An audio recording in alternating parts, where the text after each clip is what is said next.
এটা হচ্ছে একটা টুনা মাছের সুশি। তো আর আমি আরেকটা সুশি ট্রাই করবো। এটা হচ্ছে গরুর মাংস হবে, বিউ সুশি হবে। এটা আনবক্স করি। এটাকে খাবো আজকে ভিন্ন টাইপের সুশি, হালাল।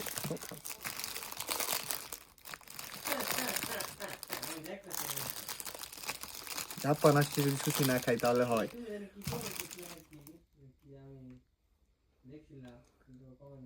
এটা খাবো এটার ভিতর দিয়ে।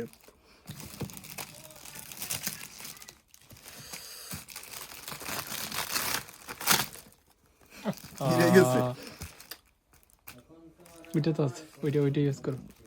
এটা তোমার হচ্ছে এইভাবে রোল করতে হয়। রোল করার পরে এই সুশিটাকে শেপ এইভাবে দেওয়ার পর এইভাবে যেহেতু ছিঁড়ে গেছে এভাবে দিয়ে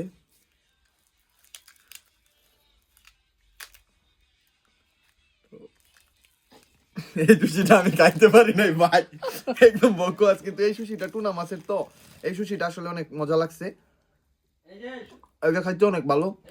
তো আসলে আজকে আপনাদের সাথে ফার্স্ট সুশি খাওয়ার যে একটা এক্সাইটেড ছিলাম অনেক সুশি খাওয়ার জন্য, তো এটা শেয়ার করলাম। তো সকলে আমাদেরকে সাপোর্ট করবেন। তো নেক্সট আমরা আরো জাপানের যেসব খাবার আছে এগুলা নিয়ে এক্সপ্লোর করার জন্য চেষ্টা করব।